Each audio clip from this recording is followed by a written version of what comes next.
আসামিদেরকে খুবই বিমর্ষ দেখা গেছে। এপ্রিল মাসের মধ্যে সাক্ষ্য সমাপ্ত হবে। মে মাসের প্রথম সপ্তাহের দিকে হয়তো আমরা জাজমেন্ট আশা করতে পারি।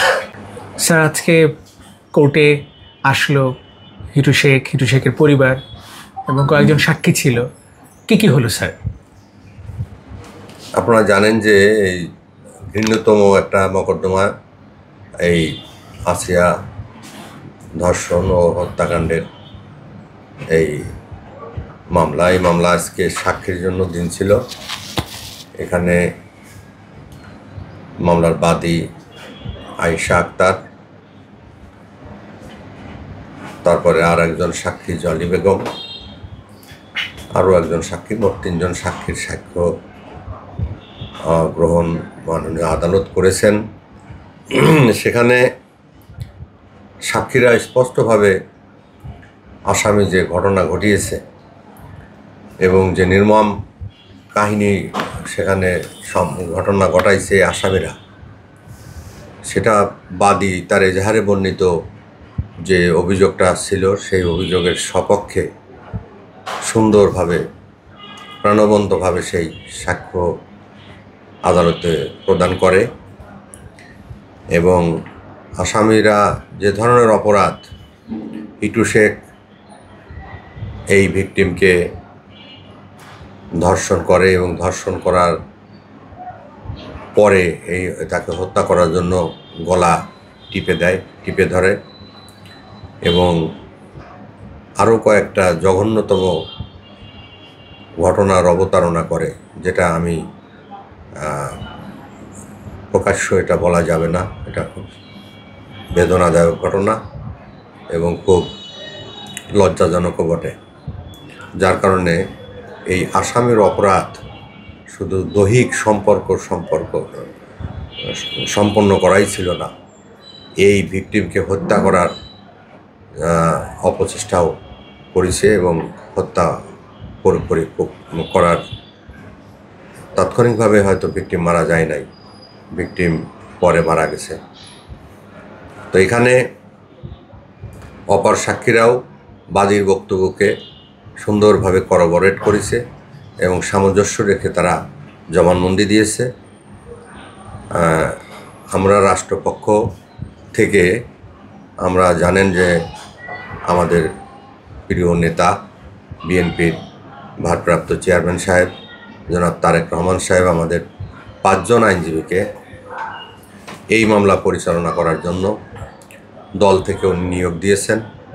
আমরা ওনার নিয়োগপ্রাপ্ত হয়ে মাননীয় আদালতকে আমরা এই মামলা পরিচালনা করার সহায়তা করব মর্মে জ্ঞাত করি এবং আদালত আমাদেরকে অনুমতি দেয়।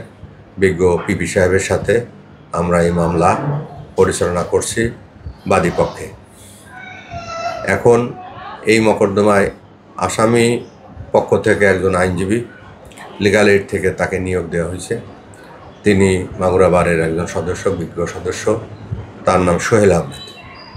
উনি যেটা করেছেন, যেটা আইনে কাভার করে সেটা উনি করেছেন। তো আগামীকাল আরও 3 জন সাক্ষী আগামীকালে তাদের সাক্ষ্য হবে। আমরা আগামীকালও থাকবো ইনশাল্লাহ।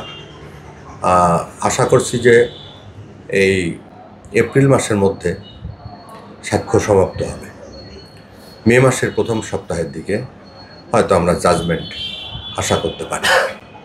স্যার, আদালত কি ভর্ৎসনা করছে আজকে, মানে ভর্ৎসনা কিংবা তিরস্কার করেছে? না, আদালত কোনো ভর্ৎসনা বা তিরস্কার করেন নাই। আদালত 3 জন সাক্ষীর জবানবন্দি নিয়েছেন এবং আসামি পক্ষের জিরাও উনি সেটা নোট ডাউন করেছেন। স্বাভাবিক যে কর্ম হয়, সাক্ষ্য দিলে আদালত যেটা করে তাই করেছেন। আসামিদিগকে কোনো ভর্ৎসনা এখন পর্যন্ত করেন নাই। আমরা বিষয়টা সাব জুডিস বিচারাধীন, বিচারের আগে তো বিচারক কোনো মন্তব্য করতে পারেন না, ভর্ৎসনাও করতে পারেন না। স্যার, আসামিদেরকে আদালতে কেমন দেখা গেছে যদি একটু? আসামিদেরকে খুবই বিমর্ষ দেখা গেছে এবং আদালত পরিপূর্ণ, আদালতে সাংবাদিক, আইনজীবী, মহড়ার, কোর্ট স্টাফ, সাধারণ জনগণ উপচে পড়া ভিড়, সেখানে সবারই একটা নেতিবাচক মনোভাব আসামিদেরকে দেখে সাধারণ পাবলিক এই আসামিদেরকে খুব ঘৃণা ভরে দেখছে এবং খুব ঘৃণা করছে। এদেরকে ভালো চোখে দেখছে না, এদের প্রতি কারো সহানুভূতি আছে মর্মে দেখা গেল না। স্যার, আপনারা তো নৈতিক জায়গা থেকে দাঁড়িয়েছেন, পাশাপাশি বিএনপির ভারপ্রাপ্ত চেয়ারম্যান আপনাদেরকে নিয়োগ দিয়েছেন। প্রত্যেকটি জায়গাতে এরকম নৈতিক জায়গাটা কি আইনজীবীদের থাকা উচিত? হ্যাঁ, অবশ্যই উচিত। উই আর হিউম্যান বিং, আমরাও মানুষ।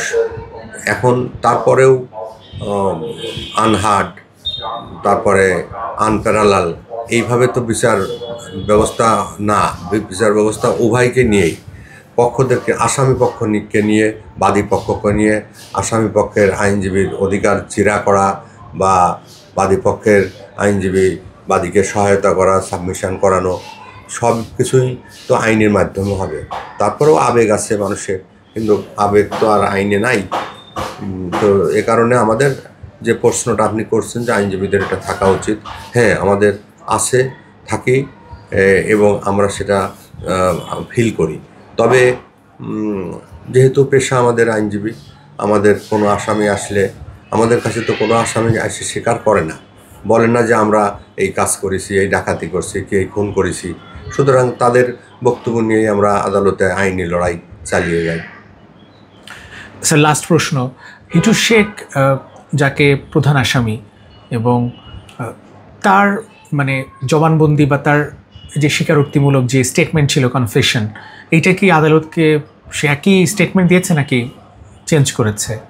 না, আদালতে সে যে স্টেটমেন্ট দিয়েছে, বিজ্ঞ ম্যাজিস্ট্রেটের কাছে 164 যেটা স্বীকারোক্তিমূলক জবানবন্দি, এটা আমাদের সাক্ষ্য আইনের 25 ধারা, 30 ধারা, এবং এটা ব্যবহার করার ক্ষেত্রে মাননীয় আদালত 82 ধারা, এভিডেন্স অ্যাক্টের 82 ধারায় এইটাকে সঠিক বলে বিবেচনা করে আদালত জাজমেন্ট দেন।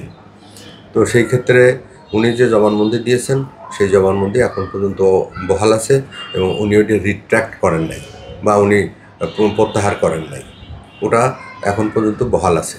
আর উনি প্রত্যাহার করতে চাইলেও আইনে প্রত্যাহারের কোনো বিধান নেই।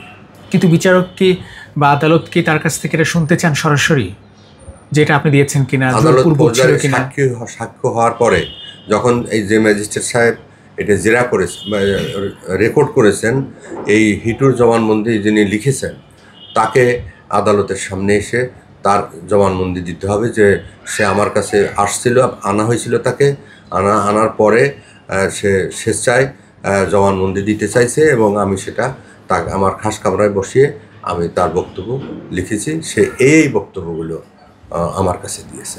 ধর্ষণ করেছি, তারপরে আর যেসব অপরাধ করেছি, হত্যার চেষ্টা করেছি, আলামত লোপাট করার চেষ্টা করেছি, আমার ভয়ভীতি দেখাইছি, সব কিছুতেও তার স্বীকারোক্তিতে আসছে। মানে that was the whole procedure, সব কিছু এখানেই। হ্যাঁ, তো সেখানে আছে না, করবোরেট করতে হয়। শুধু একজন স্বীকার করলেই যে সেই স্বীকারোক্তিটার পার বেসিস করে জাজমেন্ট হয়ে যাবে তা কিন্তু, স্বীকারোক্তিটাকে অন্য সাক্ষী দ্বারা সমর্থিত হতে হয়। আচ্ছা, সমর্থিত না হলে কন্ট্রাডিক্টরি হয়ে যায়। তো এখন 3 জন সাক্ষী আজকে হয়ে যাওয়াতে মামলাটা অনেক ধাপ মানে জাজমেন্টের দিকে এগিয়ে গেল। জাজমেন্ট কী হবে সেটা মাননীয় আদালত জানেন। তবে মামলার কার্যক্রম, প্রসিডিওরটা এটা ভেরি ইনস্ট্যান্টলি এবং কুইকলি হচ্ছে এবং জনগণের আশা আকাঙ্ক্ষার প্রতিফলন ঘটতেছে। Thank you sir.